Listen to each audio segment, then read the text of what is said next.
goes much higher than this, I don't know where it goes from here.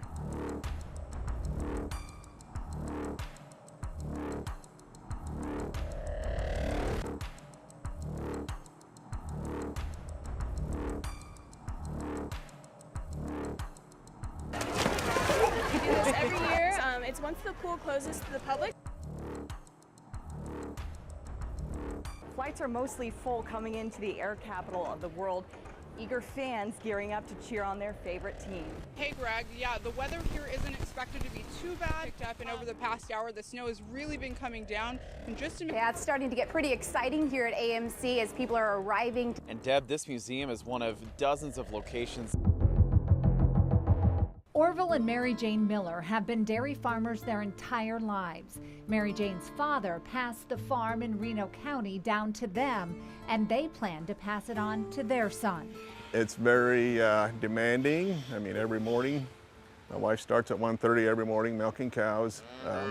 There's a calf born virtually every day, every other day. And so there's just a lot happening all the time. The Millers milk 170 cows a day, a process that takes 4 hours at a time.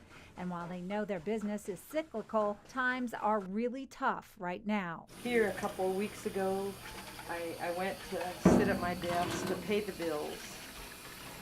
And I just started crying because I go, how am I going to cover all the bills? Farmers are making less per gallon of milk now than they did 20 years ago. They blame an increase in milk production combined with sharply lower exports. The cost to produce a gallon of milk is higher than what a farmer sells a gallon of milk for, meaning most dairies can't even break even. The numbers just don't work out for us at all. Every month we borrow money, pay the bills, and think it's going to get better again next year probably.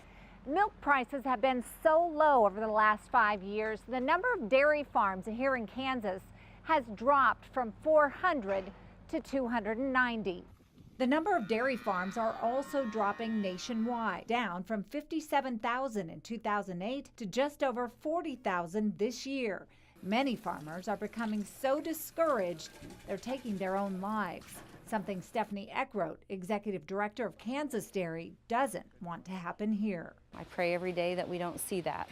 Eckroat gets calls from across the state, farmers who can't get any more loans and don't know if they can stay afloat.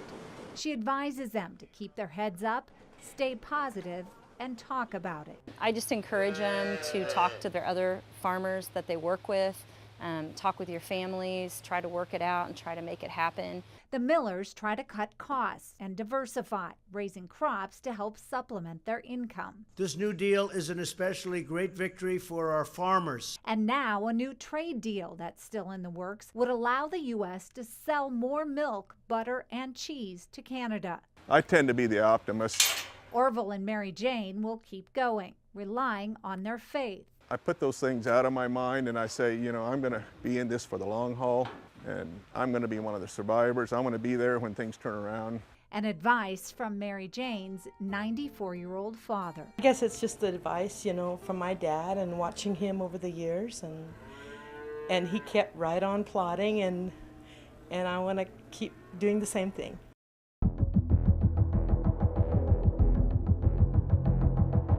Chad Hansen is still beating himself up over something that happened in a split second. His 2-year-old daughter Ellie hurt in an accident, and he blames himself. What was going through your mind? Not only that she was going to die, but that I killed her. Monday afternoon, Chad was working on his wife Kayla's car. He had finished charging the air conditioner and called out to Ellie, who had been playing outside.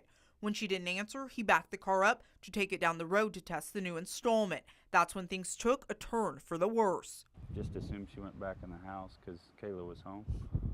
I backed up the car just a few feet, felt the back of the car go over the top of something. At first I thought there was no way, you know, it was her, but ran around the car and there she was laying underneath the car in between the two tires. Couldn't even describe it.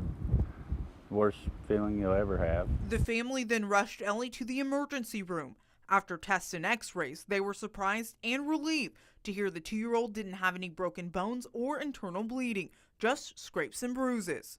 So we're very blessed, and it is a miracle that, you know, God kept her safe and just kind of took her little body around the tire, and she didn't come out with any worse injuries. Your husband had posted something very powerful in his post on Facebook.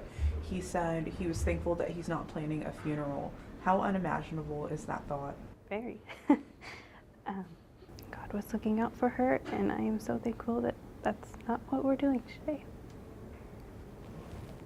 According to kidsancars.org, every week cars back over at least 50 children in the U.S., with most of them between 1 and 2 years old. It's a chilling statistic, and a reason Chad hopes sharing his story will spare another family this pain. I know from now on, even if I don't see her around the car, I don't care. I'm not moving till I find them.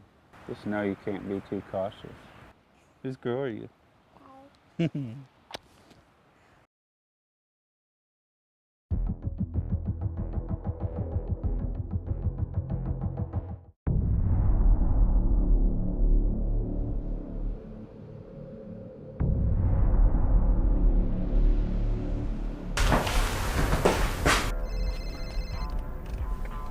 Hello? Hey, where are you? I'm getting worried. Just out here at the farm. I'm just grabbing that thing and I'll be on my way. I think I'm being followed. Okay, well, go to the chest. Yeah, just go to the chest, grab my gun. I'll be right there, okay? Okay, I found it. Okay, hurry.